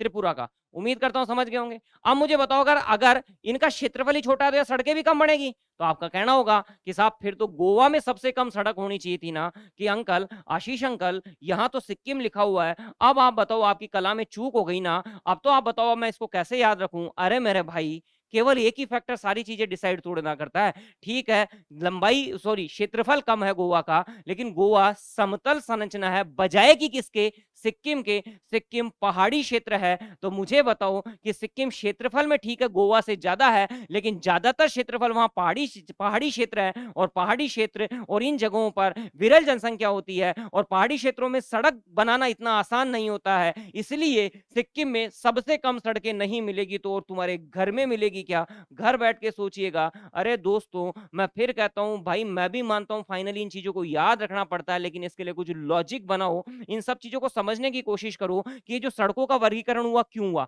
ये सड़क कहते किसको है, इस सड़क के बाद में जो एनएच है वो एनएच की पिक्चर बीच में कहां, तुम डायरेक्ट चालू करते हो एनएच। और फिर एक चीज और क्या कि नहीं नहीं ये तो कोर्स में नहीं है, पढ़ना ही नहीं है, कोर्स में नहीं है, कौन पागल पढ़ा रहा है? मानते हो या नहीं मानते? कोर्स में नहीं है। अब बीच में किसी भी चीज को उठाओगे तो उसकी जड़ तो कहीं पता नहीं चली। और एक बार बताओ, आधे घंटे अभी हमने ये सारी बात करी, पूरी थीम हमारे दिमाग में बन गई कि हम क्या पढ़ना चाहते हैं, क्यों पढ़ना चाहते हैं, कैसे पढ़ना चाहते हैं, और आपको पता है आप डबल स्पीड में देखते हो, तो 15 मिनट में कोई फांसी लग गई क्या? लेकिन सारी बातें समझ में तो आ गई। नहीं तो फिर क्या करो, एक बार पढ़ो, फिर 2 बार पढ़ो, फिर 10 बार पढ़ो। और मुझे एक बात बताओ कि अभी तो मान लो 15 मिनट खराब करे तो एक थीम बनना चलना चालू हुई, और वहां पर जब अपन इतना समय खराब करते हैं तो फिर उसको जब वहां भी तो 10-10 बार रिवाइज करते हैं। तो एक बार बताओ कि अगर वहां आपने 1 घंटे का पढ़ा होगा, या मैंने आपको 1.5 घंटे में पढ़ा दिया, 1.5 घंटे की बात मैं भी मानता हूं 3-4 बार तो कम से कम पढ़नी पड़ेगी, वहां 1 घंटे की बात आपको 10 बार पढ़नी पड़ती है, या 1.5 घंटे की बात 4 बार भी पढ़ी तो भी 6 घंटे हुए, वहां 10 बार पढ़ी तो भी 10 घंटे हुए। आप ही तुलना कर लीजिएगा कि कौन सा मॉडल ज्यादा बढ़िया है। उम्मीद करता हूं सब समझदार हो, पकड़ ले गए होंगे बात को। यहां तक की बात समझ में आ जाती है तो आगे बढ़ते हैं, और आगे बढ़ते हैं तो ये तुलनात्मक जो अभी तक मैंने आपको बताया उसके लिए मैं लेकर आया हूं। सबसे सबसे पहले बात करेंगे एनएच की यानी राष्ट्रीय नेशनल हाईवे की। नेशनल हाईवे का जो अगर आप लोगों ने दोस्तों अगर इस तरह से ये पिलर देखा होगा तो आपको पता है वो येलो कलर किया हुआ होता है। थोड़ी देर बाद में उसके पिलर भी बताता हूं। मेरे को तो ये समझ में नहीं आता कि आरपीएससी क्यों नहीं ऐसे ऐसे सवाल बनाते हैं कि जो पूछ चुके उसके अलावा सवालों पर आए। इतना सारा स्कोप अभी तक बचा हुआ है कि फिर जो बच्चा पढ़ के आए ना, जो दिमाग लगा के आए ना, जिसकी जड़ें मजबूत हो ना, वही एग्जाम में पास हो। यहां तक मेरे साथ हो या नहीं हो? तो ये हो गया एनएच यानी राष्ट्रीय राजमार्ग। एनएच यानी राष्ट्रीय राजमार्ग। राष्ट्रीय राजमार्ग के अंदर ये जो पिलर अपन जब सड़क पे चलते हैं तो पैरेलल देखते हैं तो वो येलो कलर का होता है, इसलिए मैंने इसको येलो कलर लिख रखा है। ये स्टेट हाईवे यानी राज्य राजमार्ग, ये ग्रीन कलर का उसका पिलर होता है। ये जिला सड़कें हुई जो ब्लैक या ब्लू कलर का होता है, ये डिस्ट्रिक्ट रोड है। और ये विलेज रोड है, गांव वाले में मेरे को पता है, मैं गांव यूं लिखता हूं तो मैं इसी को पकड़ लेता था। ऑरेंज कलर का होता है। कौन से कलर का होता है इसका पिलर? ऑरेंज कलर का होता है। ये समझ गए होंगे। ये नेशनल हाईवे, ये नागपुर योजना के आधार पर जो वर्गीकरण किया था, पहला एनएच हो गया, दूसरा स्टेट हाईवे हो गया, तीसरा डिस्ट्रिक्ट रोड हो गया, चौथा विलेज रोड हो गया। और अलग रोड में दोस्तों हमें पता है कि जो हमारे अंतरराष्ट्रीय सीमा है वहां पर बॉर्डर रोड ऑर्गेनाइजेशन बीआरओ भी सड़क निर्माण का काम करता है। कौन करता है? बॉर्डर रोड ऑर्गेनाइजेशन करता है। ये सड़क निर्माण का काम करता है। ये बॉर्डर रोड ऑर्गेनाइजेशन रक्षा मंत्रालय के अंतर्गत आता है। पहले यही बीआरओ बॉर्डर रोड ऑर्गेनाइजेशन दोस्तों गृह मंत्रालय के अंतर्गत आता था। किसके अंतर्गत आता था? गृह मंत्रालय के। अब मुझे बताओ एनएच बनाना है तो दोस्तों एनएच बनाने का काम नाई करता है। कौन करता है? वो बाल काटने वाले नहीं। कौन करता है? नाई। यानी एनएच यानी national highway authority of India. National highway authority of India ये राष्ट्रीय राजमार्ग बनाने का काम करता है। राज्य राजमार्ग बनाने का काम दोस्तों पीडब्ल्यूडी करता है। पीडब्ल्यूडी मतलब पब्लिक वर्क्स डिपार्टमेंट, जो हर स्टेट गवर्नमेंट का होता है। जिला सड़क बनाने का काम जिला परिषद करता है, और ग्रामीण सड़कें बनाने का काम ग्राम पंचायत करता है। उम्मीद करता हूं समझ गए होंगे कि किस सड़क का निर्माण कौन करता है। फटाफट आइए, एनएच का निर्माण नाई करता है, स्टेट हाईवे का स्टेट पीडब्ल्यूडी करता है, ये जो जिला सड़कें हैं उसका जिला परिषद या पीडब्ल्यूडी हमारा वाला करेगा, और ग्रामीण सड़कों का ग्राम पंचायत करेगा। कुल सड़कों की लंबाई, कुल सड़कें मैंने अभी आपको बताया था 63.5 लाख यानी लाख किलोमीटर। 63.5 लाख किलोमीटर को अगर मैं 100% मानूं तो 100% में से 2% है दोस्तों, 2% है एनएच, 3% है स्टेट हाईवे। इसको 3 से गुणा कर दो, तीसरा वर्ड आते हैं 3 से गुणा कर दो तो 9 से 10% है ये। ग्रामीण जनसंख्या आपको पता है भारत में 69-70% है, तो ग्रामीण सड़कें भी भारत में 70% है। उम्मीद करता हूं पकड़ ले गए होंगे। अब बात यह है कि ये जो एनएच भारत में कुल सड़कों की लंबाई का परसेंटेज तो 2 है, लेकिन ये भारत में 40% ट्रैफिक, कितना ट्रैफिक? 40% ट्रैफिक यानी 40% यातायात का परिवहन, 40% यातायात का परिवहन एनएच करता है। यहीं से मेरी पिक्चर चालू हो जाएगी एनएच, और इसी पर मैं डिटेल में बात करना चालू करूंगा। ये मैंने थोड़ी देर पहले बताया था, नेशनल हाईवे में येलो कलर होता है, स्टेट हाईवे में ग्रीन कलर होता है, डिस्ट्रिक्ट रोड में ब्लू और ब्लैक कलर होता है, और गांव वाले का मैंने बताया था गांव, ये याद रख लो, ऊपर ये आया वो ऑरेंज कलर का है। कौन से का है? ऑरेंज कलर का है। यहां तक पकड़ ले गए होंगे। अब मैं आता हूं और राष्ट्रीय राजमार्ग की बात करता हूं। तो दोस्तों मुझे बताओ, मैं एनएच की बात कर रहा हूं, किसकी बात कर रहा हूं?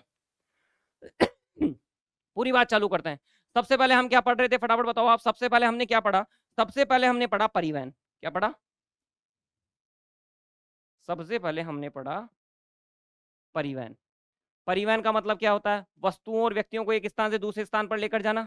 इसको लेकर जाने के कौन कौन से रास्ते थे? सड़क मार्ग, वो स्थल, जल और वायु। जल और वायु से कोई मतलब नहीं है, सिलेबस में नहीं है। स्थल मार्ग, कौन सा मार्ग है? स्थल मार्ग। स्थल मार्ग के अंदर भी हमने कौन कौन सा पढ़ा था, फटाफट बताओ। रेलवे पढ़ा था। क्या पढ़ा था? रेलवेज पढ़ा था। अभी हमने को सिलेबस में पढ़ना है क्या? नहीं पढ़ना। रेलवे के अलावा हमने क्या पढ़ा था? पाइपलाइन। अभी अपने को सिलेबस में पढ़ना है क्या? नहीं पढ़ना। फिर तीसरा क्या आ गया? रोडवे। क्या आ गया? रोडवे। और अब आपको समझ में आ गया होगा क्यों रोडवेज, क्यों उन बसों को रोडवेज की बसें कहते हैं। यहां तक बात समझ गए होंगे। रोडवेज, और इस रोडवेज को, इस सड़क मार्ग को, वो जो हमारी कौन सी नागपुर योजना, कौन सी योजना? नागपुर योजना के अंतर्गत कितने भागों में बांटा? ये नागपुर योजना बनी कब थी? 1943 में। क्या ठीक से क्रियान्वित हो पाई? क्या नहीं हो पाई? क्यों नहीं हो पाई? क्योंकि देशी रियासतों ने सहयोग नहीं किया। अगर इसके आधार बात करूं तो इसमें क्या आ गया? एनएच आ गया, स्टेट हाईवे आ गया, डिस्ट्रिक्ट रोड यानी यानी यानी जिला सड़कें आ गई, और ग्रामीण यानी विलेज रोड आ गई। फिर मैंने क्या बात करी थी, फिर मैंने बात करी थी एनएच के बारे में। एनएच को दो आधारों पे देखा कि 1951 आजादी के टाइम पे कितना था। आजादी के टाइम में हमने देखा ये 19,700 किलोमीटर था। कितने किलोमीटर था? 19,700 किलोमीटर था। फिर मैंने देखा पिछली सरकार 2014 में कितना छोड़कर गई थी। पिछली सरकार 2014 में दोस्तों छोड़कर गई 91,000 किलोमीटर। कितना किलोमीटर? 91,000 किलोमीटर। और फिर अभी मैंने देखा 2023-24 की जो लास्ट और लेटेस्ट रिपोर्ट आई है, किसकी रिपोर्ट आई है? मेरी रिपोर्ट है क्या? ये नहीं, यह है ministry of road transport and highway की। वो कहता है अब नेशनल हाईवे की लंबाई कितनी है? 146 145 1,46,145 किलोमीटर, मोटा मोटा 1.5 लाख किलोमीटर। यानी ये बात समझ में आ गई। और यही कहता है मोर्थ कहता है 2023-24 में कुल सड़कों की लंबाई कितनी है? 63.5 लाख किलोमीटर। लक याद रख लो, 63.5 लाख किलोमीटर। अगर इस 63.5 लाख को 100% मानूं तो नेशनल हाईवे ये 63.5 का कितना परसेंट है दोस्तों? ये है 2%। कितना परसेंट है? 2%। 2% कुल सड़कों की लंबाई का एनएच कितना परसेंट है? 2%। लेकिन ये ट्रैफिक का कितने परसेंट ट्रैफिक का परिवहन करता है? 40%। इस एनएच को बनाने का काम कौन करता है दोस्तों? इस एनएच को बनाने का काम पहले करता था सीपीडब्ल्यूडी, जो डलहौजी के टाइम पे बना था, सेंट्रल पीडब्ल्यूडी। लेकिन 1988 से हमने एक नई चीज बनाई। क्या बनाई उसको अभी डिटेल में बताता हूं। तो वो बन गया नाई यानी एनएचएआई यानी national highway authority of India. तो अब एनएच बनाने का काम ये करता है। और यहीं से हमारी अगली पिक्चर चालू हो जाएगी। तो यहीं से मैं बात करूंगा कि एनएच हो या एसएच हो, इन दोनों की मैं थोड़ी सी देर के लिए तुलना कर लेता हूं और तुलना करके कुछ इस तरह से देखने की कोशिश करता हूं। एक तरफ करता हूं एनएच और दूसरी तरफ करता हूं दोस्तों एसएच यानी स्टेट हाईवे। पहला मैं तुलना करूंगा किसको जोड़ता है। पहला मैं तुलना किससे आधार पे करूंगा? किसको जोड़ता है। किसके आधार पे होगी तुलना? किसको जोड़ता है? आप बताओ, अगर राष्ट्रीय राजमार्ग तो राष्ट्र को जोड़ेगा। राष्ट्र में क्या होता है? राज्य। तो राज्य की किसको जोड़ेगा पटा राज्य की किसको जोड़ेगा? आप ही बताओ। राज्य की राजधानियों को जोड़ता है। और किसको जोड़ेगा? ये बंदरगाहों को आपस में जोड़ेगा। किसको जोड़ेगा? बंदरगाहों को आपस में जोड़ेगा। और किसको जोड़ेगा? रेलवे जंक्शंस को जोड़ेगा। किसको जोड़ेगा? जो प्रमुख रेलवे जंक्शंस हैं उनको जोड़ेगा। रेलवे जंक्शंस को जोड़ेगा, बंदरगाहों को जोड़ेगा, राज्य की राजधानियों को जोड़ेगा, प्रमुख शहर जो इंपोर्टेंस और बहुत महत्वपूर्ण शहर है उनको, प्रमुख शहरों को जोड़ेगा। इनको जोड़ने का काम करता है। तो मुझे एक बार बताओ दोस्तों, इधर लिख देता हूं स्टेट हाईवे किसको जोड़ेगा। अब आ जाओ आप स्टेट में। स्टेट में क्या होता है? देखो दोस्तों, राज्य के अंदर तो सॉरी भारत में तो क्या होता है? नेशन में तो क्या होता है? नेशन में होता है राज्य। राज्य के अंदर क्या होती है? राजधानी। लेकिन जब राज्य की बात करोगे तो राज्य के अंदर क्या होंगे दोस्तों? जिला मुख्यालय। क्या होंगे फटाफट बोलो? डिस्ट्रिक्ट हेडक्वार्टर, जिला मुख्यालय। तो ये जिला मुख्यालयों को जोड़ने का को जोड़ने का कार्य कौन करेगा? State highway. दूसरा आएगा कुल सड़कों की लंबाई का कितना प्रतिशत है? क्या आएगा? कुल सड़कों की लंबाई का कितना प्रतिशत है? कुल सड़कों की लंबाई का कितना प्रतिशत है? इसको देखो तो दोस्तों 2%। ये कुल सड़क का मतलब क्या है? वही जो 10 बार कह दिया, 63.5 लाख याद रखेंगे, लाख किलोमीटर में से 2% है ये। और मैंने कहा था ये कितना परसेंट है? 3%। अगर कुल किलोमीटर के आधार बात करो तो 146 किलोमीटर याद रखूंगा, यानी 1,46,145 किलोमीटर याद रखूंगा। और यहां बात करूंगा दोस्तों, मैंने कहा था 1.80 लाख याद रखेंगे, यानी 1.80 लाख किलोमीटर। वैसे 1 लाख गुणिया 80,000 है, मोटा मोटा आप 1.80 याद रखेंगे। तीसरी बात क्या आएगी दोस्तों? तीसरी बात आएगी कि इन सड़कों को कौन बनाता है। क्या बात आएगी? कौन बनाता है? तो मैंने बताया था इसको तो कौन बनाता है दोस्तों? National highway authority of India. और इसको कौन बनाता है? हर राज्य का पीडब्ल्यूडी डिपार्टमेंट इन सड़कों को बनाता है। स्टेट नेशनल हाईवे को कौन से कलर से डिनोट करते हैं दोस्तों? पिलर को येलो कलर से। कौन से कलर से करते हैं? येलो कलर से करते हैं। यहां तक की बात समझ गए होंगे। तो जरा समझिए, ये सारी बातें हम पढ़ चुके हैं। क्या पढ़ चुके? नेशनल हाईवे के अंदर अगर मैं देखने की कोशिश करूं तो आप आइए, 1951 में कितना था? 19,700। जनवरी 2023-24 में बढ़कर कितना हो गया? 146 145। देश की सड़कों की कुल लंबाई का कितना परसेंट है? 2%। लेकिन सड़क ट्रांसपोर्टेशन कितना करता है? परिवहन कितना करता है? 40%। अब मैं बात करता हूं मिनिमम नेशनल हाईवे और मैक्सिमम नेशनल हाईवे का है। अब से पहले मैंने जो बात करी थी वो क्या थी? सबसे ज्यादा सड़कें कहां थी? महाराष्ट्र में। मुक्त याद कहते हैं MUKT, सब ज्यादा महाराष्ट्र में, फिर यूपी में। वो कुल सड़कें थी, सिर्फ एनएच नहीं था उसमें। National highway, state highway, district road, village road सारे शामिल थे। अब मैं बात करूंगा सिर्फ एनएच की कि सबसे ज्यादा एनएच कहां है और सबसे कम एनएच कहां है। तो जरा मैं बात करूंगा एनएच के आधार पे बात करूंगा। तो दोस्तों दो आधार पे बात करूंगा। सबसे पहले मैं बात करता हूं मिनिमम एनएच कहां है, यानी राष्ट्रीय राजमार्गों की मिनिमम लंबाई कहाँ है, इस मिनिमम लंबाई को भी मैं 2 आधारों पर देखूंगा दोस्तों, यूटी में मिनिमम कहाँ है और स्टेट में मिनिमम कहाँ है। उम्मीद करता हूं इतना डिटेल में जाकर के इस चैप्टर को पहली बार पढ़ रहे होंगे, हवा हवा में ऊपर ऊपर से पढ़ लेते होंगे। सौभाग्य यह कि अभी तक आरपीएससी वहां उतर भी नहीं रही, लेकिन अभी भी आपको समझ में आ गया वो कितना स्कोप आरपीएससी के लिए सवाल बनाने का और इसके अंदर गहराई में जाके उतरने का। ज्यादा लंबा टाइम नहीं लगेगा, 1-1.5 घंटे आप पढ़ेंगे तो सारी चीजें क्लियर हो जाएगी, मुश्किल से 1.5 घंटे में सारी चीजें क्लियर हो जाएगी। आगे बढ़ते हैं और यूटी में बात करते हैं दोस्तों। हमें पता है ये इंडिया है, इंडिया में अगर मैं यहाँ देखूं तो चंडीगढ़ है, हरियाणा और पंजाब की जो कॉमन कैपिटल है। यहाँ देखूं तो दमन दीव और दादरा नगर हवेली है। और दोस्तों अगर नीचे की तरफ आता हूं तो आपको पता है कि यहाँ पर पुदुचेरी है। वैसे आपको पता है यनम यहाँ है, माहे यहाँ है और कराईकल और पुदुचेरी यहाँ है। यानी पुदुचेरी ऐसा केंद्र शासित प्रदेश या पुदुचेरी ऐसा यूटी है जो 3 राज्यों में है, जिसके 4 भाग हैं। यनम है आंध्र प्रदेश में, माहे है केरल में और कराईकल और पुदुचेरी है तमिलनाडु में। यहां तक समझ गए? तो मैं ऊपर से नीचे की तरफ आऊंगा और इसको याद रखूंगा सीडीपीओ। क्या याद रखूंगा? सीडीपीओ। सीडीपीओ दोस्तों जो आप आरएस की परीक्षा दोगे तो एक ये भी एक पोस्ट होती है सीडीपीओ, चाइल्ड डेवलपमेंट ऑफिसर की। ठीक, सी यानी चंडीगढ़, सी यानी चंडीगढ़ सबसे छोटी लंबाई है, फिर दमन दीव और दादरा नगर हवेली में और फिर पुदुचेरी में। उम्मीद करता हूं समझ गए होंगे। सीडीपीओ, सीडीपीओ ऐसा ऑफिसर है जो चाइल्ड के डेवलपमेंट के लिए सड़क पे चल के या सड़कों पर बहुत ज्यादा मेहनत करनी पड़ती है, उनको जाना पड़ता है इधर से उधर तक, इसलिए मैं याद रखता था सीडीपीओ। तो बात समझ गए, चंडीगढ़, दमन दीव, दादरा नगर हवेली और पुदुचेरी। ऐसे आप करोगे तो सारे याद हो जाएंगे। ये आपको याद रखने की जरूरत नहीं है दोस्तों, वो तो कंपेरिजन आप कर सको कि कैसे कम है ज्यादा, इसलिए मैं आपके लिए डेटा लेकर आया हूं। आपको ये फैक्ट याद रखने की जरूरत नहीं है, सिर्फ नाम याद रखें। यूटी में सबसे कम एनएच की लंबाई में सीडीपी है, यानी चंडीगढ़, दमन दीव और पुदुचेरी है। और राज्यों की बात करूंगा तो आपको याद है छोटे राज्य कौन से थे? जीएसटी, क्योंकि सड़कें कहां बनेगी? राज्य के अंदर जमीन पे, और जिसकी लंबाई कम होगी या जिसका क्षेत्रफल कम होगा सड़कें भी कम होगी। जीएसटी यानी गोवा, सिक्किम और त्रिपुरा। फिर कहूंगा फर्स्ट चैप्टर पढ़े होते तो ये जीएसटी आपको याद होता, नहीं है तो जाके आप फर्स्ट चैप्टर भारत का स्थिति और विस्तार वापस देख लीजिए तो पूरी बात समझ में आ जाएगी। और ये 31 मार्च 2024 के हिसाब से है। तो बात समझ में आ गई?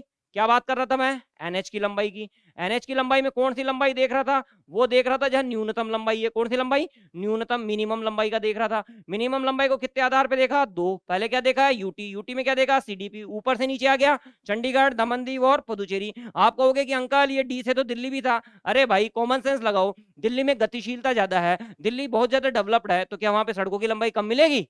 उम्मीद करता हूं बात पकड़ लेंगे। मैंने कहा ना लॉजिक लगाओ, लॉजिक, एक एक चीज का आंसर मिलेगा। यहां तक की बात समझ गए होंगे। और अब ये समझ कर स्टेट में मैंने आपको क्या बताया था? जीएसटी, गोवा, सिक्किम और त्रिपुरा। ये लंबाइयां आपको याद करने की कतई जरूरत नहीं है। यहां तक समझ गए? और यहां तक समझ गए तो अब मैं देखूंगा एनएच की ज्यादा लंबाई। क्या देखूंगा? एनएच की ज्यादा लंबाई कहाँ है? तो मैंने यहीं आया भारत में एनएच की सर्वाधिक लंबाई के अनुसार राज्यों का क्रम। हमें पता है एनएच को क्या कहते हैं दोस्तों? हमें पता है एनएच को राष्ट्रीय राजमार्ग कहते हैं। क्या कहते हैं? एनएच को राष्ट्रीय राजमार्ग कहते हैं। मैं इसी से पकड़ता था। एनएच में हाईवे है, हाईवे को मार्ग कहते हैं। क्या कहते हैं? हाईवे को मार्ग कहते हैं। और इसमें मार्ग की जगह इसको मुर्ग से याद रखता था। किससे याद रखता था? मुर्ग से याद रखता था। मुर्ग का मतलब, एम का मतलब हो गया दोस्तों, पहले नंबर पे महाराष्ट्र है, दूसरे नंबर पे यूपी है, पहले नंबर पे महाराष्ट्र है, दूसरे नंबर पे यूपी है। ये संख्या के हिसाब से दूसरा मैप आपको आगे मिल जाएगा। तीसरे नंबर पे राजस्थान है, पहले नंबर पे महाराष्ट्र है, दूसरे पे यूपी है, तीसरे पे राजस्थान है। राजस्थान की टोटल एनएच की लंबाई आप याद रख लीजिए, क्योंकि आप राजस्थान का एग्जाम दे रहे हैं। अगर ज्यादा और गहराई में जाए तो इतनी चीज भी, ये बाकी दो आपको याद रखने की जरूरत नहीं है, बस आपको सीक्वेंस याद रखना है। तो राजस्थान में हुआ 10,700 याद रखें, मोटा मोटा 10,000 याद रख लें। तो 10,700 किलोमीटर कहां पे है? राजस्थान में है। तो ये मुर्ग याद रह जाएगा हमें। और हमें पता है 31 मार्च 2024 को एनएच की टोटल लंबाई 146 से 145 थी। पुरानी याद करने की कोई जरूरत नहीं है। अब मैं बात करता हूं कि पूर्वोत्तर राज्य में, क्योंकि दोस्तों हमें पता है ये पूर्वोत्तर के राज्य हैं, तो ये भी हमारे लिए डेंजर जोन होता है। तो यहां से भी सवाल वो बना सकता है। तो यहां से मैं याद रखूंगा पहले नंबर पे अरुणाचल प्रदेश है, दूसरे नंबर पे असम है, और इसी से जुड़ा हुआ तीसरे नंबर का यहां मिल जाता है दोस्तों, जिसका नाम मणिपुर है। और मैं इसको याद रखता था कि नॉर्थ ईस्ट के अंदर सड़कों की लंबाई में आम है। कौन है सड़कों की लंबाई में? आम है। ऊपर से चलो मैप से, मैप बिड़ाओ, ट्रिक बिड़ाओ, मैप बिड़ाओ, ट्रिक बिड़ाओ, मैप बिड़ाओ, सब चीज का आंसर मिलेंगे। आम यानी ऊपर से चला और जुड़ते हुए राज्यों में बढ़ गया। अरुणाचल प्रदेश के नीचे असम, आम, A double A, Arunachal Pradesh, Assam, Assam का लास्ट का मैं पकड़ा मणिपुर। आप कहोगे अंकल असम के पास में जुड़ा हुआ, आप कह रहे हो जुड़े हुए हैं, तो जुड़ा हुआ तो मेघालय भी है, हम एग्जाम में भूल गए। तो मेरे भाइयों मेघालय में मे आता है। आप कहोगे कि अंकल यहाँ पे एक और है जिसको जहां भी एम है वो, लेकिन दोस्तों वो मिजोरम आता है। मैंने कहा था असम का लास्ट में। दो चीज याद रखो, जो जुड़ा हुआ भी है, जुड़ा हुआ यहाँ देख रहे हैं मेघालय, यहाँ देख रहे हैं मणिपुर है। और ये भी याद रखो उसका नाम भी जो असम का एंड है वहीं से है, म से मणिपुर होता है, म से मेघालय या म से मिजोरम नहीं होता, वो मी से और मे से होता है। उम्मीद करता हूं समझ गए होंगे। ये जो चौथी पांचवी छठी में पढ़ते थे ना, उन तरीकों पर जिस दिन तुम उतर गए ना, मैं गारंटी देता हूं नौकरी टोकरी में होगी। क्या बोला मैं? नौकरी टोकरी में होगी। इन चीजों को अप्लाई करके जरा याद करने की, और अपनी उन्हीं चीजों को याद करो, इतिहासों को, 57 की बीती बातों को। बात समझे या नहीं समझे? आपके दिमाग में जंग लग चुकी है, अब उन्हीं सब चीजों को वापस से खोलने की कोशिश कीजिए। आप बहुत नेचुरल थे जब 10th क्लास तक थे, उसी नेचुरलिटी को वापस से उजागर कीजिए। मैं कहता हूं दोस्तों आपको किसी की जरूरत नहीं पड़ेगी, आपको मेरी भी जरूरत नहीं पड़ेगी। भगवान बुद्ध ने 2500 साल पहले कहा था आत्मदीपो भव। आपको खुद का प्रकाश खुद बनना पड़ेगा, आपको खुद की ताकत को वापस से उजागर करना पड़ेगा। और आपकी वास्तविक ताकत कभी थी तो 10th क्लास से पहले थी, जबकि आप बचकानी चीजों से पढ़ते थे। उन्हीं चीजों पर वापस लौटो, वापस वेदों की ओर लौटो। दयानंद सरस्वती का नारा था, मैं तुम्हें कहता हूं वापस से आपके पूर्व ज्ञान की ओर लौटो, वापस से आपके पुराने तरीकों की तरफ लौटो, वहां लौटो जहां 10th क्लास से पहले थे। मैं फिर कहता हूं सच में नौकरी टोकरी में होगी। अगर आपने खुद को पहचान लिया तो आपको किसी की जरूरत नहीं पड़ेगी, आपको मेरी भी जरूरत नहीं पड़ेगी। बस एक बार ब्लिंक पकड़ लीजिए कि चीजें करनी किस तरीके से है। खैर वापस आता हूं, तो पूरे भारत में एनएच की लंबाई देख ली मैंने, ठीक। तो मैक्सिमम में तो मुझे क्या मिल गया? मुर्ग। मुर्ग मार्ग की जगह क्या याद रखूंगा? मुर्ग, यानी महाराष्ट्र, उत्तर प्रदेश और राजस्थान। और राजस्थान की तो टोटल भी याद रखूंगा 10,706। आप मोटा मोटा 10,000 याद रख सकते हैं, क्योंकि आरएस का एग्जाम दे रहे हो तो डेंजर जोन है, ठीक। और मैंने कहा ना वहां तक उतर जाओ जहां तक वो आज से 3 एग्जाम बाद सोचेगा। हम पहले सोच के तैयार रहते हैं कि आजा सवाल को जाने नहीं देंगे। यहां तक मेरे साथ हो या नहीं हो? और यहां मैं बात करूं तो ये हो गया आम। आम का मतलब हुआ दोस्तों, अगर मैं नॉर्थ ईस्ट की तरफ जाऊं, अगर मैं नॉर्थ ईस्ट की जाऊं तो जुड़े हुए राज्य असम, अरुणाचल प्रदेश, असम, और इससे जुड़ा हुआ मैं। असम के एंड में क्या रहा है देखो, मैं से पकड़ लो मणिपुर। यहां तक समझ गए? ये लंबाई के हिसाब से कम और ज्यादा की बात कर ली। अब मैं बात करता हूं इसकी संख्या के आधार से। दोस्तों एनएच की जो संख्या है, अभी आप याद रख लो 668 है, उसकी भी पूरी एक हिस्ट्री में आपको बताने वाला हूं। वर्तमान में एनएच की संख्या कितनी है? 668 वर्तमान में, दिसंबर 2024 की बात कर रहा हूं, दिसंबर 2024। एनएच टोटल कितना है? 668। तो इन 668 में से सबसे ज्यादा संख्या में कहां है? लंबाई में नहीं, संख्या में कहां है? तो दोस्तों वो है महाराष्ट्र में। यही याद रख लो। मुर्ग सिर्फ एक चेंज है ना, तीसरे नंबर वाला, बिहार चेंज हुआ है। क्या चेंज हुआ है? बिहार चेंज हुआ है, राजस्थान बाद में है, ठीक है। तो बिहार चेंज हुआ है, तो आप ये याद रखोगे, ठीक। तो महाराष्ट्र, उत्तर प्रदेश और बिहार यानी एक चेंज हुआ है, तो एम यू। और ये भी याद रखना राजस्थान में टोटल एनएच कितने हैं? इन 668 में से राजस्थान में कितना है? 52। इन 668 में से राजस्थान में कितना है? 52। उम्मीद कर रहा हूं एक एक बात कॉन्सेप्चुअल तरीके से दिमाग में सेट होती चली जा रही होगी। यहां तक की बात समझ गए? और अगर यहां तक की बात समझ गए तो अब हम आगे बढ़ते हैं। ये मैंने बताया एनएच की सर्वाधिक लंबाई, किसके हिसाब से बात करेंगे? सर्वाधिक लंबाई में मैंने क्या बताया था? राष्ट्रीय राजमार्ग, मार्ग में मुर्ग, मुर्ग MURG। एम यानी महाराष्ट्र पहले नंबर पे, यूपी दूसरे नंबर पे, आरजी यानी राजस्थान तीसरे नंबर पे। ये याद आ गया।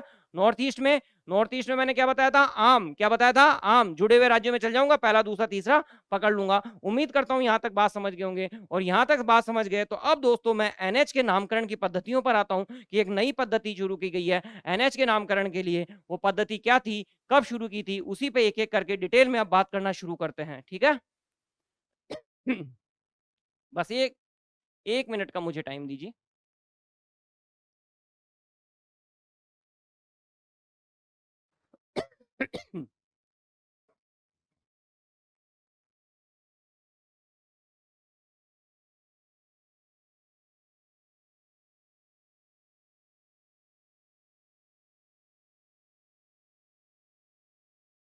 ठीक है, यहीं से चालू करते हैं। और दोस्तों अब हम पूरा फोकस करेंगे नेशनल हाईवे पे। कहां करेंगे? ये लिखा हुआ राष्ट्रीय राजमार्ग, नेशनल हाईवे। तो सबसे पहले किसको जोड़ रहा था? थोड़ी देर पहले मैंने बता दिया, राजधानियों को, प्रमुख नगरों को, पत्तन यानी बंदरगाहों को, और रेलवे जंक्शन को ये आपस में जोड़ता है। ये किसके द्वारा बनाए जाते हैं? केंद्र सरकार द्वारा। और केंद्र सरकार में कौन करता है? एनएचएआई। पहले क्या करता था? सीपीडीडब्ल्यू। ये पीडब्ल्यूडी को सेंटर में किसने बनाया था? डी यानी डलहौजी ने, डी यानी डलहौजी ने। और ये एनएचएआई की आप पिक्चर चालू करते हैं दोस्तों। एनएचएआई की स्थापना दोस्तों 1988 में। इसने 7 साल बाद में काम करना शुरू किया 1995 में। इसने उसके बाद में बनाई। तो देखो सबसे पहले मैं बात किसकी कर रहा हूं? एनएचएआई की। पूरी पिक्चर कहां से चल रही है? वापस रिपीट करते हैं थोड़ा सा। हम क्या पढ़ रहे थे? परिवहन। क्या पढ़ रहे थे? परिवहन। परिवहन क्या होता है? वस्तु और व्यक्तियों को एक स्थान से दूसरे स्थान तक लेकर जाना। इसके 3 रास्ते थे, स्थल, जल और वायु। मतलब नहीं है, किससे मतलब है? स्थल मार्ग। स्थल मार्ग के अंदर मैंने क्या कहा था? स्थल मार्ग में भी 3 थे, रेल, सड़क, पाइप। रेल और पाइप से मतलब नहीं है, किससे मतलब है? सड़क। सड़कों के विकास के लिए कौन सी योजना बनाई? नागपुर योजना। उसमें कितना वर्गीकरण किया? 4 आधारों पर, स्टेट हाईवे, नेशनल हाईवे। बाकी से मतलब नहीं है, किससे मतलब है? एनएच। एनएच को बनाने का काम कौन करता है? एनएचएआई। एनएचएआई की स्थापना कब हुई? 1988 में। काम करना कब शुरू किया इसने? 1995 में। यहीं से स्थापना से 10 साल प्लस कर दो। 10 साल प्लस करते इसने 1998 में एक योजना बनाई। उस 1998 की योजना का नाम क्या थी? एनएचडीपी। क्या नाम था? NHDP, national highway development programme. ऐसा प्रोग्राम जो डेवलपमेंट करेगा, पकड़िए, एक एक शब्द पकड़िए। मैं कहता हूं आधी से ज्यादा स्कीम तुम्हें अपने आप याद हो जाएगी अगर इन सब चीजों को अप्लाई करने की कोशिश करेंगे तो। मैंने फिर कहा, हमारे पास समय कम था, मैं एक सब्जेक्ट शुरू कर चुका था, उसको कायदे से एंड तक चलते हुए पूरा आपको पढ़ाना चाहता था, इसलिए मैं बीच में इधर उधर नहीं गया, क्योंकि समय का अभाव था। बात समझे नहीं समझो? आप में से अधिकांश लोग आज तक मुझसे परिचित नहीं थे, लेकिन अगर समय होता तो हम एक एक स्कीम को इस तरह से नाम से पकड़ते हुए खत्म कर सकते थे। अगर भविष्य में कभी मौका मिला, अगर एग्जाम भगवान की दया से आगे जाता है और अगर मुझे मौका मिलता है, तो मैं आपको लोगों को ये सब चीजें भी पढ़ाऊंगा और देखते हैं उसका परिणाम क्या आता है। यहां तक मेरे साथ होंगे। अब इधर आइए, वापस पकड़िए। एनएचडीपी योजना कब बनाई? 1998 में। एनएचडीपी का मतलब क्या है? National highway development programme. क्या मतलब है? एनएचडीपी यानी एक ऐसा प्रोग्राम जो डेवलपमेंट कर रहा है। किसका डेवलपमेंट कर रहा है? नाम से पकड़ो, नेशनल हाईवे का कर रहा है। तो एनएचडीपी का डेवलपमेंट करने के लिए इसने कितने स्टेप की योजना बनाई? 7 चरण की योजना बनाई। कितने चरण की योजना बनाई? 7 चरण की। और दोस्तों, जो पहली योजना थी उसी का नाम था गोल्डन क्वाड्रिलेटरल, यानी स्वर्णिम चतुर्भुज। और ये वही स्वर्णिम चतुर्भुज है जो आपको आपके सिलेबस के अंदर भी पढ़ना है। उम्मीद करता हूं एक एक पॉइंट लगा करके, एंड से लगाकर ये क्या, ये क्या, ये क्या, ये क्या, एक रील की तरह पूरी थीम आपकी जिंदगी में पहली बार दिमाग में सेट हुई होगी। मैं गारंटी देता हूं पहली बार सेट हुई होगी कि पूरी पिक्चर चल क्या रही है, हो क्या रहा है, क्यों गलियारे पड़ रहे हैं, क्यों ये पूरा पश्चिम आया, क्यों ये उत्तर दक्षिण आया। भाई इसकी जड़ें अटल बिहारी वाजपेयी साहब 1998 में बो चुके थे। यहां तक मेरे साथ हो या नहीं हो? और जो ये था, पहले नंबर पे हम बनाएंगे गोल्डन क्वाड्रिलेटर, यानी पहले चरण में भारत को बनाना था, सरकार को बनाना था स्वर्णिम चतुर्भुज। स्वर्णिम क्यों, चतुर्भुज क्यों, थोड़ी देर बाद बताता हूं। दूसरे नंबर पे जो दोस्तों आया वो था कॉरिडोर। क्या था? फटाफट बताओ, वो क्या था? कॉरिडोर यानी गलियारे। गलियारे भी दो थे दोस्तों, कि अगर ये मेरा पूरा इंडिया डेट इज भारत है, तो एक गलियारा मैं यूं बनाऊंगा और एक गलियारा यूं बनाऊंगा, यानी उत्तर को दक्षिण से, पूरब को पश्चिम से जोड़ दूंगा, तो 2 गलियारे बनाए। उसके बाद में दोस्तों, नाम को पकड़िए, नेशनल हाईवे का डेवलपमेंट करना है। किसका डेवलपमेंट करना है? नेशनल हाईवे का डेवलपमेंट करना है। तो मैं यहां पे नेशनल हाईवे के विकास के लिए काम चालू कर दूंगा। किसके विकास के लिए? नेशनल हाईवे के निर्माण और विकास के लिए काम चालू करूंगा। अब अगर 1 लाइन का बना चुका, तो 1 लाइन वालों को चौथे चरण में 2 लाइन का बनाने का कोशिश करूंगा। कितने का? कई बार आप अगर पुराने नेशनल हाईवे देखें, अगर आप बचपन की बात याद करें, तो एक रोड बना हुआ था, उसी पर दोनों तरफ से आमने सामने से साधन आते जाते थे, आमने सामने से साधन आते जाते थे। बात समझ गए होंगे? उसको 2 लेन का करना है। और 5वें चरण में, मैं इधर लिख रहा हूं दोस्तों, 5वें चरण में जो 2 लेन का, उसको भी 4 और 6 लेन का करना है। कितने का करना है? 4 और 6 लेन का करना है। छठे चरण में दोस्तों जो बन गया, अब इसको और तेज गति से इनको हाईवे को चलाना है, यानी एक्सप्रेस वे बनाने। क्या बनाने? एक्सप्रेस वे बनाने हैं, जो देश के अंदर दोस्तों 24 निर्माणाधीन और बन चुके हैं। यहां तक मेरे साथ होने 24, उम्मीद करता हूं समझ गए होंगे। 7वां जो है दोस्तों, कि अब नेशनल हाईवे भी बन गए, तो सिटीज में ट्रकों को मत आने दो, बाहर से ही ले जाओ, और उसी के आधार पर एक शहर के चारों तरफ बनाए जाएंगे दोस्तों रिंग रोड। 1998 में परियोजना चालू हुई थी, और आपको पता है 25 साल अभी खत्म हुए हैं, और होते होते हम कहां पहुंच गए? हम रिंग रोड तक भी पहुंच गए हैं। और रिंग रोड के अंदर जेडीए का वो गाना हमने कई बार सुने होंगे कि रिंग रोड सड़का फंवारा बनासी जेडीए। यहां तक मेरे साथ हो या नहीं हो? उम्मीद करता हूं सारी बात समझ गए होंगे। पहले चरण में बनेगा गोल्डन क्वाड्रिलेटरल। फटाफट आइए। नहीं बन गया 1988 में। काम करना कब शुरू किया? 1995 में। इसने योजना बनाई 1998 में। 1998 के बाद में 99 में ये योजना शुरू होनी थी, लेकिन आपको पता है हिंदुस्तान के अंदर तो चीजें जब तक क्योंकि फीता भी काटना है तो इंतजार किया जाता है ना, कब आएंगे फीता काटने वाले। यहां तक मेरे साथ हो नहीं हो? बहरहाल कुछ तकनीकी समस्याएं थी, और ये परियोजना कब चालू हुई? 2001 में। उम्मीद करता हूं बात समझ गए होंगे। 2001 में परियोजना चालू हुई। 1998 में रूपरेखा तैयार कर दी गई थी। रूपरेखा में 7 चरण की योजना बनाई गई। कितने चरण की योजना बनाई गई? 7 चरण की योजना बनाई गई। और ये एनएसडीपी की परियोजना की स्थापना कब हुई? 1998 में हुई थी। पहले चरण में क्या बनाना था? गोल्डन क्वाड्रिलेटर बनाना था। दूसरे चरण में क्या बनाना था? गलियारे बनाने थे। तीसरे चरण में किसका विकास करना था? एनएच का करना था। चौथे में एनएच बना दे तो उसको 2 लेन का कर दो। कितने लेन का कर दो? 2 लेन का कर दो। 5वें चरण में क्या करता? 2 लेन वाले को 4 और 6 लेन का कर दो। छठे चरण में क्या था? एक्सप्रेस वे बना दो। 24 में से भी कुछ की बात मैं करूंगा। और 7वें चरण में क्या था? कि शहर के चारों तरफ क्या बना दो? रिंग रोड बना दो। रिंग रोड सड़का फंवारा बनासी जेडीए। यहाँ तक मेरे साथ हो या नहीं? जेडीए मतलब जयपुर डेवलपमेंट अथॉरिटी। यहाँ तक मेरे साथ हो या नहीं हो? उम्मीद करता हूँ बात समझ गए होंगे, और समझ गए तो पहला ही चरण हमारा चालू होगा, और उस चरण का नाम है हमारे दोस्तों स्वर्णिम चतुर्भुज। क्या नाम है? स्वर्णिम चतुर्भुज। यहीं से बात चालू करता हूं, और उसके बाद में आगे की बातें चालू होगी। और आगे की बातें चालू करने से पहले दोस्तों मैं आपको एक बात बताना चाहता हूं, एनएच का नया वर्गीकरण जो किया गया है, यानी नेशनल हाईवे के नामकरण की एक नई पद्धति आई है, और ये पद्धति दोस्तों 2010 के अंदर आई है। 2010